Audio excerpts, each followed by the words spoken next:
And there, so we're starting, left to right, ladies first. So could you please tell us your name? And so we have a couple of people that are involved in a movie. We'll tell you everything about it in a few seconds. But if you can tell us, I guess, your name and what's your work in the set, in the movie, and then we'll go to the right.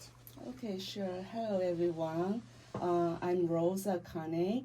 I'm from Japan, and my role in the movie is actually I was doing the special effects makeup. Usually, I also do makeup. I work as makeup artist, and I own a online shop for Asian cosmetics as well. So today I'm here to just chit chat about the movies we've done together and what I've done in the movies. Well, extremely well. Konnichiwa, Rosa. Heiji desu ka, Antonio-san. Doctor Misterio-san. All right, to our right, please introduce yourself and tell us, yeah? Okay, so I'm Elliott Scott, and I started Splatter Films 69 in the middle of COVID when everybody was losing all their film jobs. So in the middle of COVID, I basically built a small independent film production company, and we now make anywhere from 3 to 6 feature films a year, which is extremely big, I guess you would say, in the terms of like being independent. Most independent studios only come out with 1 feature a year. I do minimum 3 up to 6. This year I'll actually be doing 6, and I'll be filming in Japan, in the Hebei mountain area, as well as I'll be filming in Wuhan, in China. So I'll be filming in 3 countries and 2 provinces in Canada in 1 year, and these are all the people that work with me. There you go, magnificent. Thank you very much. And moving on to our right. Hey, how's it going? I'm Simon, CK, I go by, and pretty much I act in Elliott's, some of his films. Get a little I'm closer, from, Simon. Oh, sorry, Mike's pointed the other way. Okay, yeah, I act in some of Elliott's films. I'm born in Vancouver, but I grew up in Burnaby, so there's that. I guess we're here to talk about films and stuff, right? Cool. And? Hi, my name is Andrew Kelly. I play the policeman, the Bigfoot, various creatures in Elliott's films. I'm also the cousin of Norman MacLean, who wrote the book and helped produce the movie of Robert Redford, A River Runs Through It, with Brad Pitt, Tom Skerritt, made in 1992. And I enjoy Elliott's films and being in them, and I'm into film, taking film in university, and I've been in verticals and other commercials as well throughout my filming career. Well, that's pretty good. A lot of talented people here. That's pretty cool. So I guess we're trying to chat about the last one, or what's the or the last 2, or what would be a good place to start? Okay, I guess the first one would sort of start with would be. Sorry, get a little closer to the mic. Sorry about that. Move it up, back, whatever. Maybe that's a little better. There you go. Okay. Yes, thank you. So yeah, I guess I'll talk about the one that I had everyone in this room working on. So it was actually a sequel to a film I made.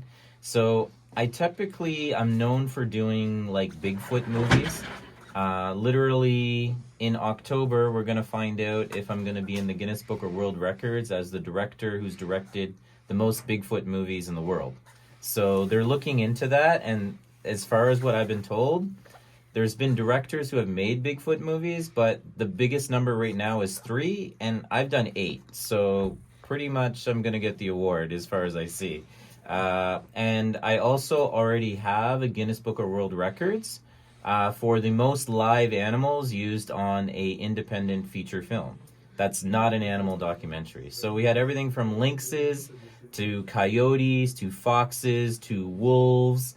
We even had a mountain lion on set. So we had every animal you could think of. So she was the makeup artist on a film that was a slasher film, so it was very different than my normal films. And it was very much like a classic 80s slasher film. It got a lot of really great reviews by different horror podcasts and everything online. And it did well at the horror convention in Calgary as well as the Portland Horror Convention.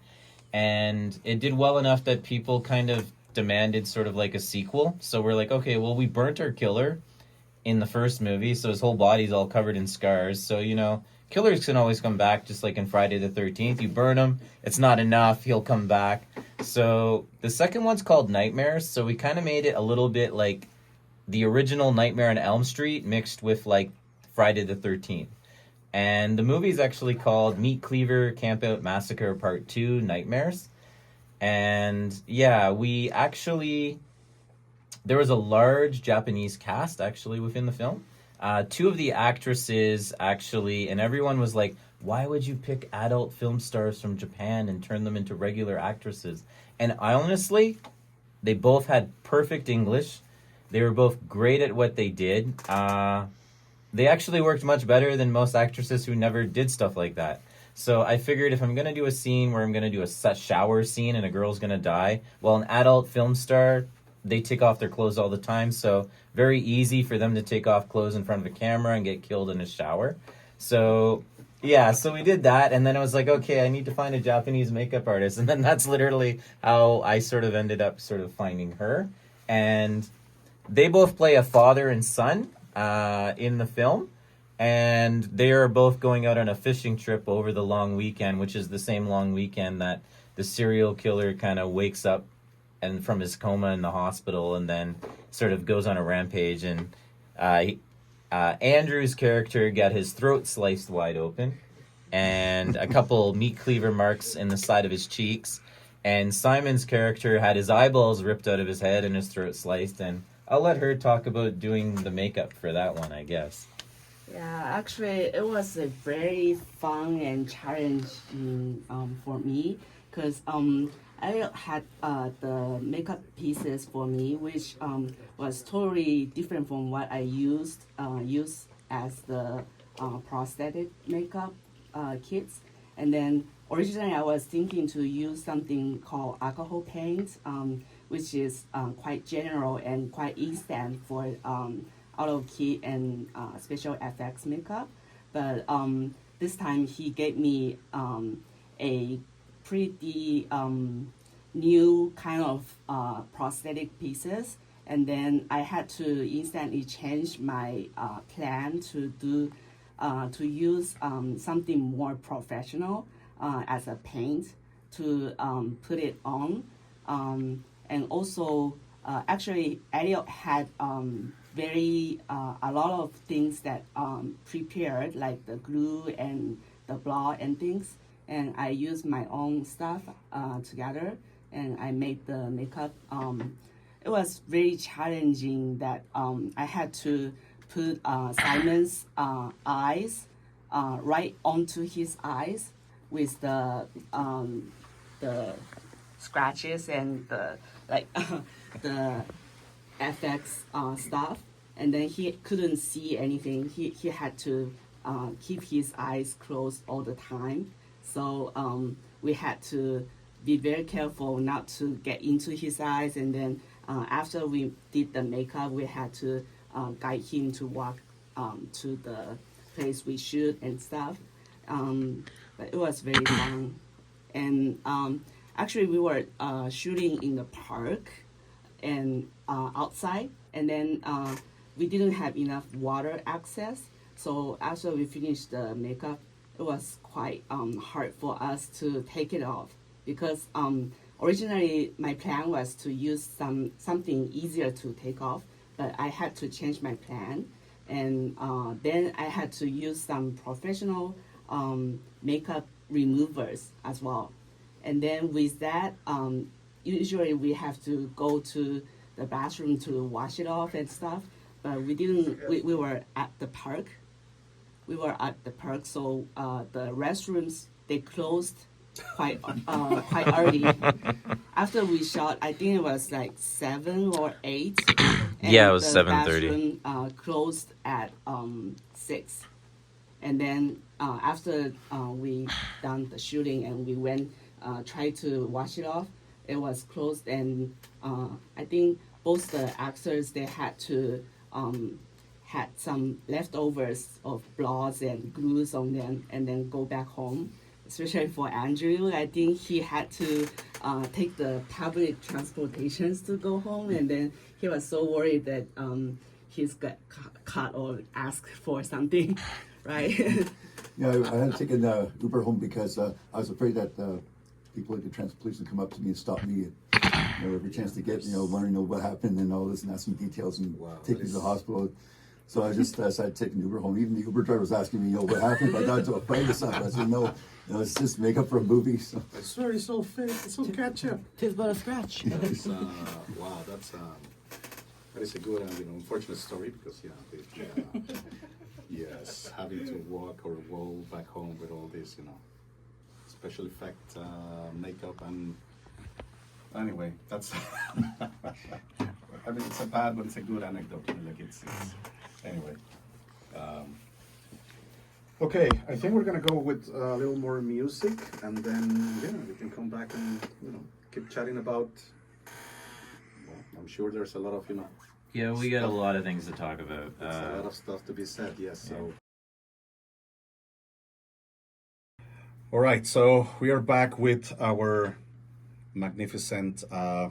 I forgot the name of your production company. I just know that it ends We're with 69. and that's good enough. 69. Just kidding.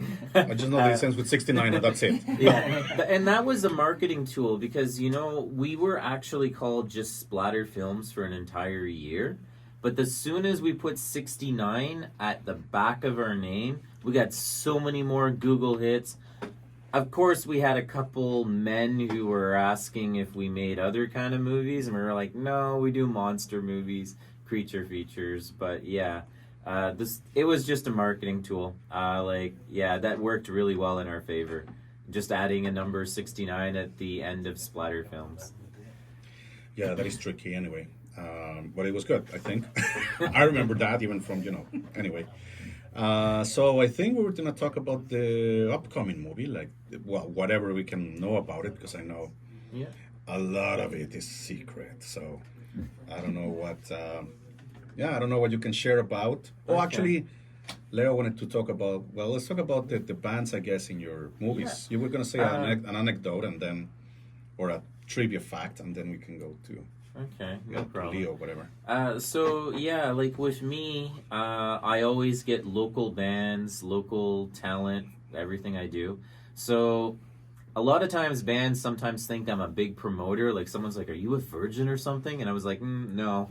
Because I walk in always wearing these flashy 3-piece suits that I kind of have a lot of them custom made for myself for when I'm on the red carpet. Because at a film festival... Men always wear blue or black suits, but if you have a suit that's 3 or 4 different colors, I've had suits where it's blood splatter over the whole 3-piece suit. I've had music notes made over a whole suit. That makes more people just want to talk to you about your movie. So again, it was just a marketing tool I sort of did, and I just stepped with the 3-piece flashy sort of suits. And then I would go to local venues and bands. I even went to community centers and everything. And I'd be like, oh, your sound's all right. Do you have anything recorded, original stuff? I don't want to take anything that's not original. I want original because I'm looking for original, new songs that I could put in some independent feature films. And I only actually ever had one person say no, and it's because they didn't like monster movies. But every other person kind of jumped on the gun, and I would usually take one artist and make them do every song for the whole movie. So I only have one artist doing the songs for an entire movie.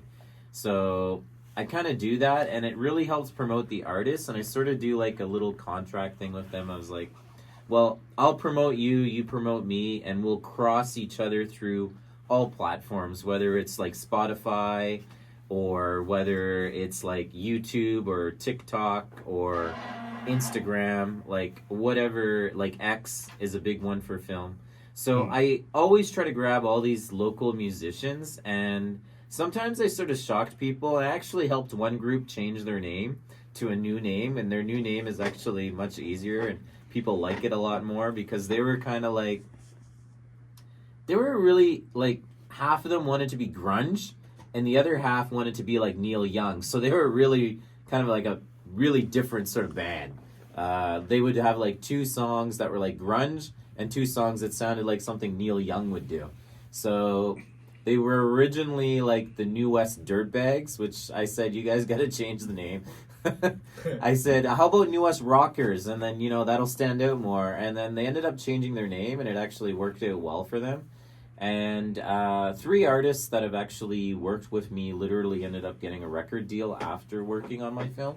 So that worked as a benefit for a group called the New Cinematics and a group called Dynamite. The New Cinematics, I'm big fan of the New Cinematics. Yeah, they're a very original sort of urethral sort of vocals. They studied opera. So these are girls who studied opera, who played piano, violin, and like classical sort of guitar. And then they just all combined it into this like gothic themed like opera sort of style. Like it's very, very original. Some of it's kind of almost very romantic, but in a gothic sort of side. And they dress up like kind of like vampire girls too, which kind of again is their sort of flair to sort of sell them. So yeah, that sort of worked. And then another group is called Dynamite Karate Ninjas, which again, that's a really cool name for a group. But it's pretty much like sort of like a one-man sort of show. And he kind of does everything. He plays the bass, the guitar, and the drums, and he records, mixes, puts everything together himself. And he does kind of comedy rock sort of songs. And he's actually done theme songs for 2 of my films. He did Skunk Ape, and he did Mutant Yeti, which is a new one that I have coming out like literally on Monday morning, like tomorrow. Yeah, so tomorrow I have a new one. And Andrew literally was the Mutant Yeti, so we literally had Andrew dressed up. Stand up for a second, just for sakes of it. Let's see how tall you are, Andrew. Yep. Stand up. Oh my god, no, this guy is pretty tall, eh? That's very handsome.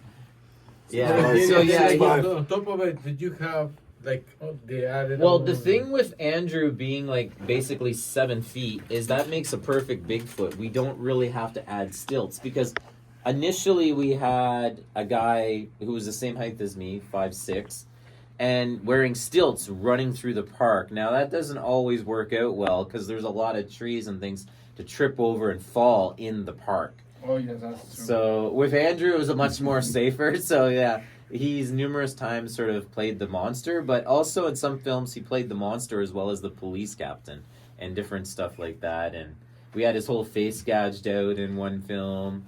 Yeah, he gets killed a lot, but he always comes back in a different movie. Oh my god, thank That you. reminds me of somebody, but anyway. And Simon's died every time except for once. So yeah. Did you feel bad when you didn't die, Simon? No, actually, that was quite. Get Actually, that was way quite closer, interesting. way closer. Yeah. There you go. Right. Yeah, that was actually quite interesting. Cause I'm like, oh, I actually survived to the end of the film. You know, like it was really. Because I'm thinking, if you die in every movie, you're pretty much like Sean Bean, right? Everyone knows Sean Bean, an actor. He dies pretty much in everything. But yeah, it was See, now actually. there's space for a sequel. Oh, you can be revived in many ways, but in this one, like, yeah, Yeah. people are gonna ask about you. Well, not you personally, but your character. What happened to Jonah or whatever? I don't know. Yeah. Where is he now? Well, yeah, the end of Skunk Ape was kind of like left actually open, and it was the first time I left a movie open, like an open ending sort of thing. So I literally had that there's a second Skunk Ape walking around in the forest at the end. So the Skunk Ape is literally Florida's version of Bigfoot. So Florida has their own little version of Bigfoot where it's more of a gorilla with really long arms that kind of touch the ground sort of thing. So it's more like a gorilla that escaped from the zoo and then sort of started having gorilla babies, and that's how the sort of Skunk Ape thing sort of is in like Florida, so in the Florida swamps. And he supposedly eats little baby alligators and stuff. So yeah, we literally had that the Skunk Ape ate everything and there's nothing else left, so they start eating people. So that's literally what we kind of did. And don't forget about the smell. Yeah. So we were always like, yeah, something smells bad, and they're like, did you fart? So it became a big like fart joke throughout the entire film set. So yeah, which added a little comedy, and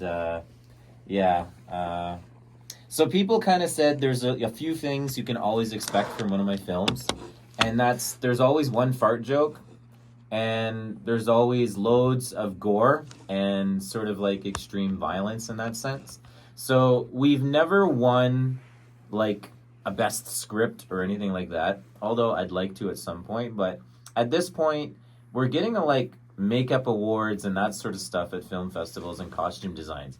And ironically, predominantly our films are playing in Asian film festivals across Canada, the States, and Germany, which is kind of odd. But yeah, Germany ended up liking us, so yeah. Maybe I'll end up going to Germany at some point too. So yeah. It's interesting how that works. But yes, well, your fans, your whatever. I wanted to ask you on air, like, so, what did you think all the time to do like what happened after the first Bigfoot movie? Like, why a second, and then why a third, and on and on and on? The second Bigfoot movie was actually a sequel to the first one. And the first one I made was called I Believe in Bigfoot. So I kind of said, I don't want to do like a found footage movie, but I want to do something like, I made it like 4 people and like 1 guy and 3 girls. And everyone had a friend that went missing in the forest, and everyone believes it was Bigfoot. So everyone thinks they're crazy. So then they end up going out on a camping trip trying to find Bigfoot, basically. And they end up finding Bigfoot and kind of hunting Bigfoot down and fighting Bigfoot. And in the end, it's literally me playing the main character, so I'm the only one still left alive. Bigfoot killed everybody else. And we ended it, filming it in... there's like a high-rise lookout point that they have in the park. And it sort of overlooks all of Burnaby, and a lot of people don't know about this place, but it's kind of sitting inside Deer Lake, and they actually closed it down, and it's a high-rise for like a bird watching group, so it's supposed to only really be for them, but they kind of closed it down and let us sort of use it for 2 days, and we filmed, and literally we do the ending of the movie where Bigfoot literally punches me in the nads, and I scream, which was sort of like a comical, sort of like girly scream that we put in the movie. And it made everyone laugh towards the end, and then I ended up hitting Bigfoot with my gun, and he literally fell 35 feet off the top of this high-rise and literally hit the ground. And they built a whole costume to literally take the impact, but it was still like when it hit the bottom, it kind of like sort of like half exploded too, which ended up actually looking pretty good. And then me kind of limping down, holding my crotch because Bigfoot got me bad in the nads. And so I always put a little bit of humor. And then part 2 is I'm in jail and everyone thinks I went crazy and killed everyone. And an entire team of FBI and police go into the forest, like basically 12 police officers and FBI. So I kind of made it like, okay, the first one's like one creature. The second movie, we'll do it like aliens. So we make it like a whole big team going in to hunt everything down. And they all think they're looking for a bear, and it turns out to be 2 Bigfoots. So I wanted to be more shocking with the sequel, and the sequel actually did better and made more than the first one. It was actually my first sort of like big hit, I guess I would say. Because we made a female Bigfoot costume, and we put her for size F boobs. We built these big hairless boobs, and people said as soon as that hit the screen, they're like, what the hell am I watching? So it kind of made people like, what? And then, so in that movie, Simon had his hair ripped off, and his brain was showing on the top of his head, and he was a police officer who died. Andrew had the whole side of his face like gouged right off. And we had another guy where we filled his stomach with like pig guts. And we cut them all open, and like pig guts flopped out and hit the ground. So I use a lot of real organs too, like stomach, kidneys, spleen, all internal organs from a pig. I literally put inside chest and split everything open and let it all hit the ground. So kind of, like I said, people kind of know me as gory. So they literally said that movie, every 3.5 minutes, a new police officer dies. And it's literally like very kind of gruesome and kind of actiony and a lot of shooting and stuff. We didn't get to do one thing I wanted to do because we were denied from the local fire department about having explosives in the park. So that was the only thing I wanted to do that I couldn't do. I'm hoping still in the future I want to light Bigfoot on fire. So yeah, it's just an idea I had. I thought it would be super cool. But it has to be a controlled environment. Well, They told us in the future. Use the green screen, man. They Green told screen us for in the the scene. future a good thing. If I can hire 2 members of the fire department to come and watch us on set, they'll permit us to do it, but it has to be an area where there's a circular area where the ground's all burnt out, so it can't burn anymore. Yeah, or sand or whatever, dirt, whatever it is. Yeah, so it looks like they might actually say yes to me kind of achieving that, and then literally I would use styrofoam mixed with maybe I should I won't say that in air because kids might try stuff. I'll delete it. We'll bleep the podcast, so don't worry about it. It's gonna be 40 seconds of beep. Stay in school, kids. Yeah. Don't try this at home. Yeah, and it was a really crazy day. It was the only movie I made where I had to hire multiple makeup artists because in one day we were having 2 to 3 people literally having all the makeup, sometimes more than at one time, the same thing. So yeah, it was very challenging, and it did well. And they kind of asked me to, my distributor asked me to make another I Believe in Bigfoot movie, and I was like, I don't know. And he also asked me to do another frog monster movie. So I grew up making costumes for movies, so that was the only training I ever had for movie-wise. So that's why I build all the costumes for these movies, but now I write, produce, direct. I get all the hats on top, but I couldn't do that if it wasn't for guys like Simon, Andrew, and Rose here who are now helping me to do everything. Because I need those other people, not just to make sure that I can make the entertainment that I do, but to make it that I broaden the horizons and bring more cultural aspects into my movies. In one film, I have 6 different languages spoken in one movie. And I put subtitles for each language. So I put English and then Korean on top, or English on the bottom, and Japanese. And I just put all the different languages and just had 1 or 2 scenes here and there. And yeah, that's why my films have played well at the Asian film festivals, because I always put those scenes that add the different cultural value in the language and stuff. And people say a lot of people can make a movie, have a scene, but they're not actually putting that a nation's language, how you would write that language, the characters, whether it's Japanese or Chinese or Korean. The proper. Yeah, so I always get someone that knows how to properly write, because I don't know how to write those languages. So I get someone that knows how to do it. It's their background, and they help me to put that within the film. So I do that with everything. And actually, Meat Cleaver Campout Massacre Part 2, Nightmares, actually has 3 lines in Spanish, actually, because we actually use Alberto Anfrado. He's working on his 2nd novel right now, but he actually wrote a Spanish horror novel. So I figured what better to do in a slasher movie than take a bunch of horror writers and let them play themselves and then let them die in a slasher film. That I just thought was sort of original. And then that worked again as a bonus, because they were all like, I wrote this and this, and I had Julie Tinder. She's a horror novelist lady from Calgary.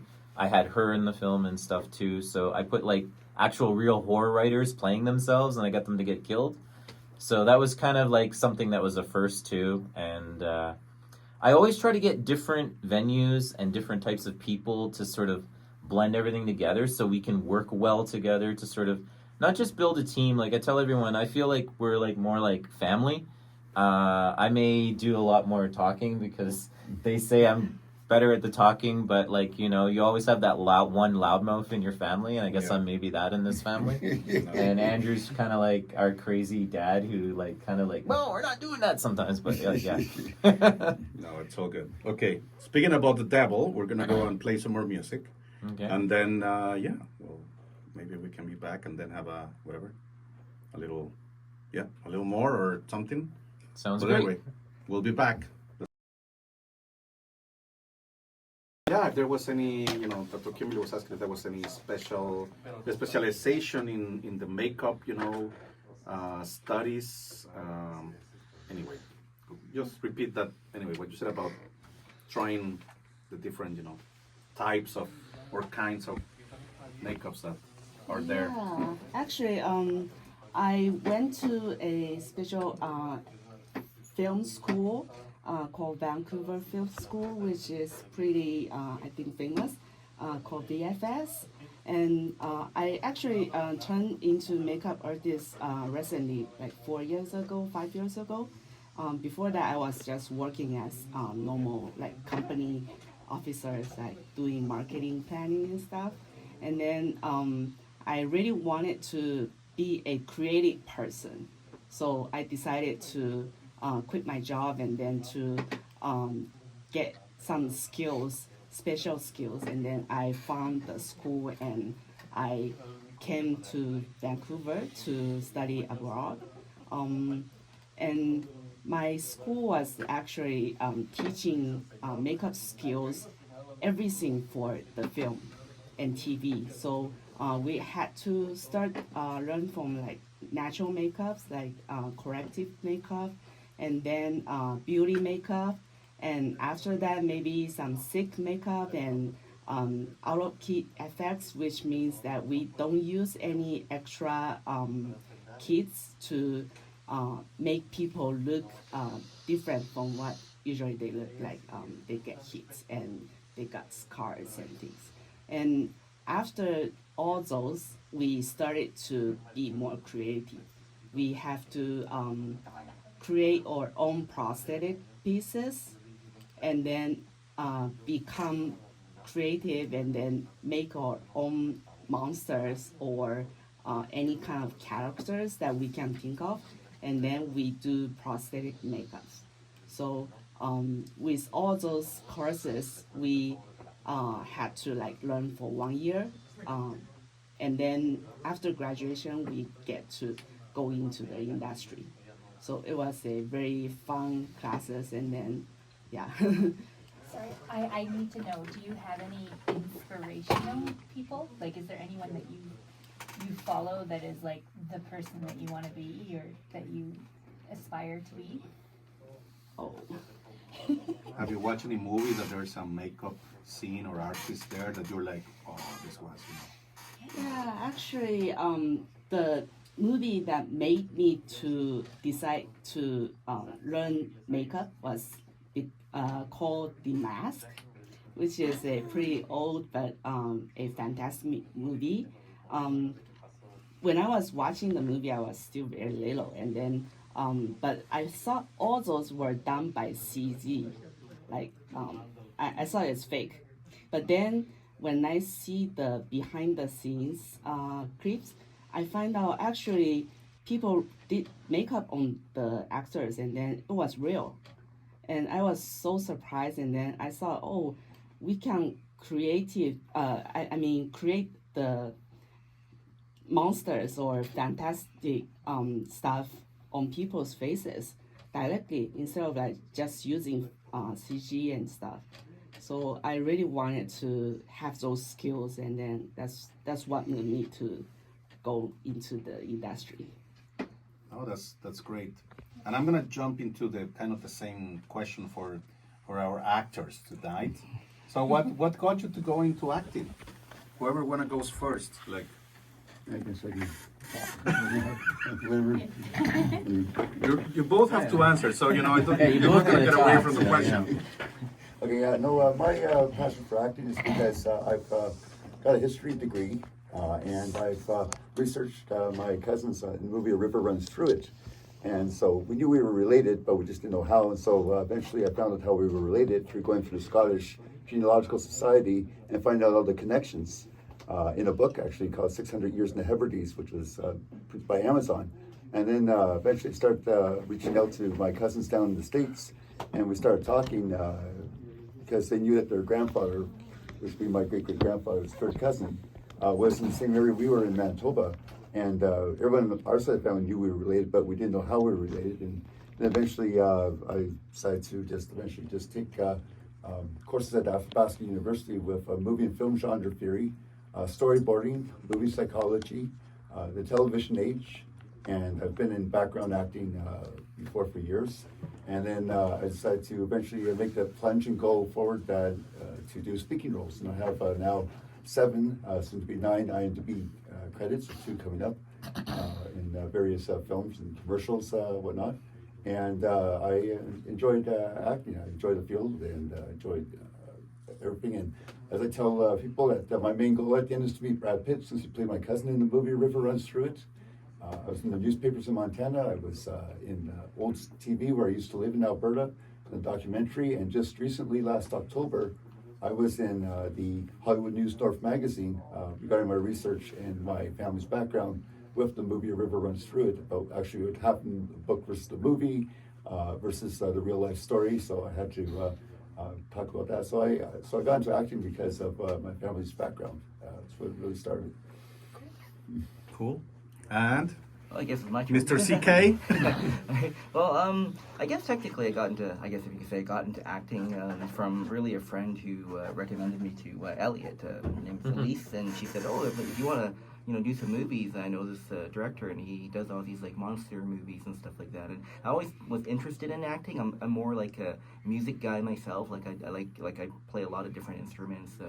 And I'm currently going to even a music school called like Pleasant Mountain Music over on Broadway, like in Vancouver, because they're like the only school that does like metal and stuff like that, where a lot of schools just do your regular pop and stuff. Now like we're that. talking. Yeah, exactly. So you can learn. Sorry, get a stuff. little closer to the mic, please. Yeah, there's like drop-ins that they have where you can learn like extreme vocals and stuff. I'm like, oh, this is some cool stuff, right? So I'm like, all right. Never actually went to school for Is his name music. Scott? Hmm? Is his name Scott, the guy running the school? program? Oh, the school? Or the program for the metal? No, actually, it's a female instructor because she's like in a metalcore band named, I guess her name's Kelsey. But Chris is the guy. Chris, he's like co-owner for that school, right? Yeah, So they have so many different fun things there too, not just metal, but they have like karaoke. So it's really like a fun thing. So I like music and I like, of course, the acting as well. So do you know Vixen? Vixen? Vixen? I don't think so. Okay. I think I've talked to Chris Chris once or Chris, twice before. Chris King, yeah, and he's one of the co-owners Yes. because they also do musical theater. And when we were just at this rap party on Friday, and there was actually a lot of VSS students that were there as well. But it was like kind of like a industry thing, like a mingler for like actors and other people in like film and movie and whatnot. But it's weird. A lot of them are actually into musical theater as well. So I'm like, oh, okay. So I was talking to them about that place because I just discovered that place like last summer when they apparently advertise on Reddit, which allows you to advertise towards people who like metal because a lot of places don't have a specific target. So. Do they have a metal choir as well? Yes, they do metal choir and metal ensemble. I was actually going to their metal choir last year after I was doing the drop-ins in the summer. So for this, pretty much for the, I guess, fall, winter, and then the spring one. And then I stopped right now because I'm actually dropping in doing guitar right now. Because I took guitar as a kid, but didn't really, I like playing guitar and do a lot of noise with the guitar, but I don't know any of the theory, any of the stuff behind it. So I figured, why not? Because the group classes there are really fun, so that's why. I think I actually went to the metal choir once.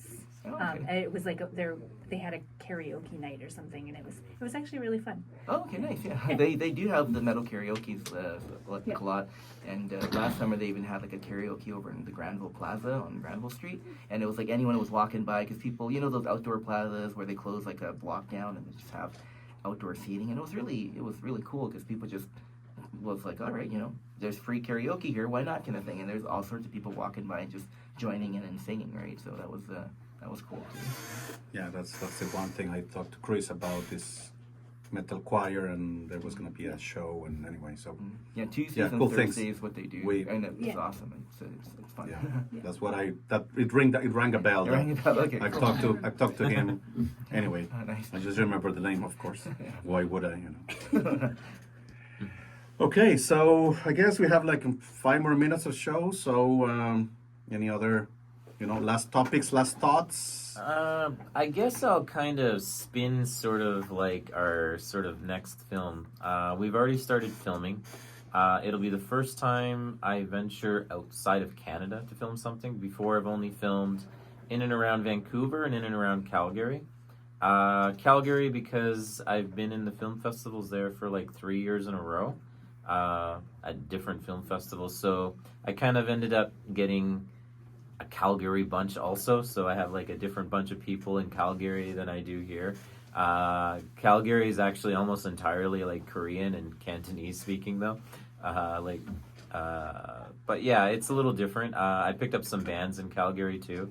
So I get the bands that are gonna drive a big van and they're going out to practice their music in the forest, and then a killer grizzly bear is gonna rip them apart. So that's gonna be another movie I do. But yeah, right now I'm gonna be filming, and we filmed already some. So we did like 5 days in like Wuhan, China. So that's like, for like an independent movie, that's like huge because it's very hard to get into China. It's very hard to film. But my director of photography is Chinese, so that helps out a lot. And I basically told them that the reason they gave me the okay on it is I said, I'm only bringing in 4 people from Canada. Everyone else is going to be a local. And then it's like, oh, okay, no problem. It was like, okay, you're bringing in all the local people. You're giving local people things to do. So then they're basically like, okay. But it's the first Chinese movie based on the Yiren, which is China's version of Bigfoot. Now, China's version of Bigfoot's a little different. So he basically kidnaps Chinese village girls and carries them off to his cave. And at first I was scratching my head and I was like, how can I make that movie so it doesn't look like a 1950s B movie with a guy in a rubber suit carrying away a girl, you know, and taking her into the cave. So I decided to build it a lot on like the cultural aspects of China, which ended up making the Chinese government like very happy that I wanted to put so much Chinese language in the film. And I wanted to film in so many temples in China. And I got to go and film into a forest, which is 90% illegal to enter. So it was very crazy. And they gave us these packages, and 5 packages. Each package was a different serum for a different venomous snake. So they said, if you get bit by the yellow snake, you have the yellow box and you have to jam it in your leg, or you have 10 minutes to live. So where I was like, whoa, come back on this again. So I had all these different snake venoms, and they had to tell me, like, show me pictures of what snakes, and hopefully we weren't going to. And they said that's why 90% of the forest is off limits, because of the amount of poisonous snakes in the forest. But it's also where in the 1970s, there was all these sightings of the Yiren, and he was kidnapping. Like, he's basically a blonde-haired version of Bigfoot, and he was kidnapping the women and then forcing them to have, like, mixed babies in the caves. So they actually have real caves, so we went into the real caves, and it was cool, like, almost like these, like, honey, like, upside-down cones were all, like, dripping, like, almost needles. Like, I was almost afraid to walk because you're afraid they're gonna fall and come down, and they're almost like a sword, like, really long, needly points all out of the ceiling like The Rock. So it was really cool to be in a cave and stuff. And yeah, like all the temples and everything, like we got permission, like I said, to film places where even locals didn't get to film or go. So that's really quite amazing. And yeah, we're doing the same thing in Japan too when we film the next film after that one, which is Hibigon, and it's kind of like Japan's version. And we're going to go to the Hibi Mountains. On the bottom of the mountains, there's a bunch of old temples, kind of in ruins. And we're going to film around those temples in Japan and everything. And hopefully I'll pay for her for a ticket and she flies out to be my makeup artist. Because she's Japanese, so that'll help us like in filming in like that prefecture of Japan and everything. No, that's pretty cool. And it's interesting how, yes, like, you know, that the local government, whatever, like, will... As long as you're, you know, bringing some local people, and then you're, at the end of the day, you're promoting, you know, like, it's going to be filmed in the city, in the country. So it's basically a small little teeny village in the middle of nowhere. It's going to be known, you know, so it's tourism, it's whatever, it's promotion. So that's cool. And I guess nice that you can, you know, get some permissions, funding, whatever to do that, because you're... I'm the first guy also in BC that's worked with the Asian Film Alliance too, which is really weird because there's such an Asian amount of people in BC. So be the first to like really work with them is kind of different. That's something that made me kind of shake. Oh, so I'm the first white guy to work with the Asian Film Foundation and Alliance, and I'm the first white guy to work with the Japanese Film Society. So all of those different film groups and everything kind of, I guess, like I said, it's the fact that I put the languages and the culture within the film. And to do a Hibigon movie too, nobody's made a Hibigon movie. The last time one was made was 1956.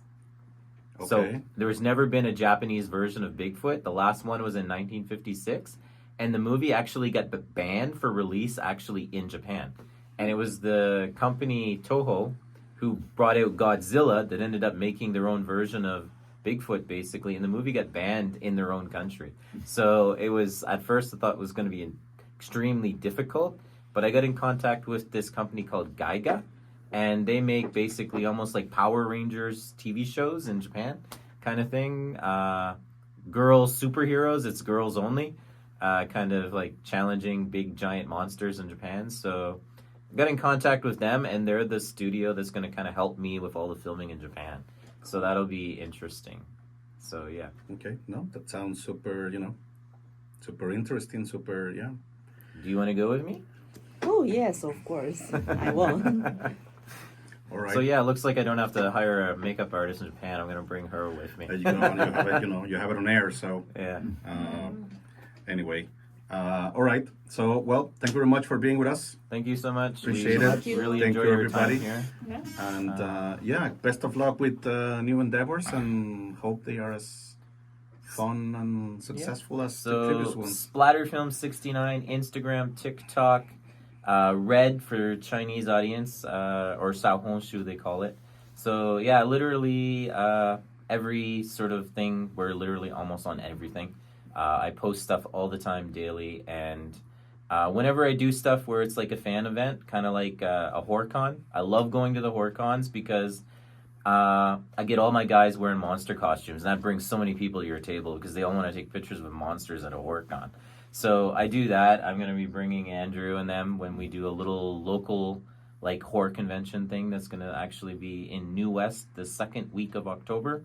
The first week of October, I'll be in Calgary, Alberta for the largest horror convention, which is where I met Joe Dante last year, and I had a good talk with that guy, who's kind of a guy I sort of idolize on my own. He created The Howling and Gremlins. So everyone remembers, oh, Gremlins is like that one Christmas horror movie you can watch with most your family. So, yeah, so he does the comedy mixed with sort of horror like myself. So, yeah, so it was great meeting him. I'm going to have a great time talking and chatting with him again. So, yeah, and the first 5 people that come to my table is going to get a free DVD or Blu-ray at Calgary HorrorCon. So if anyone's listening and they hear that, come to my table. If you're the first 5 people, you're getting a free movie. There you go, magnificent. Well, thank you very much, all of you. Thank you so much. you. We Thank really you. enjoyed being with you. Thank you for being here with us, and yeah, best of lucks in the, in the new ones, and I'm sure you're gonna get that prize about the most Bigfoot movie Yeah. maker. Yeah, I'm crossing my fingers on it, but like someone literally has to make more than 8 movies of Bigfoot. And right now the record's 3, so I hope Yeah. I'm I think you're pretty a shoo-in, I think, for being the film director who's directed the most Bigfoot movies. All right, thank you very much. Bueno, vámonos con más musiquita y ya regresamos ya para el final. No se olviden que sigue The Vancouver Mixtape. Ahorita en 25 minutos. Y vámonos, Pancho.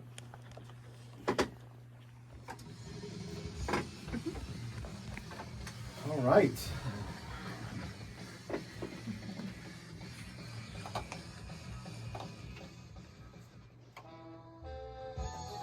Thank you so much for having us. We really appreciate it. Oh, no. Thank you for coming, and yeah. Thanks for watching a new clip from Splatter Films 69, Canada's most prolific independent creature feature film production company in Canada, producing anywhere from 3 to 6 feature films a year. So remember to like and subscribe for all the most up-to-date creature feature magic.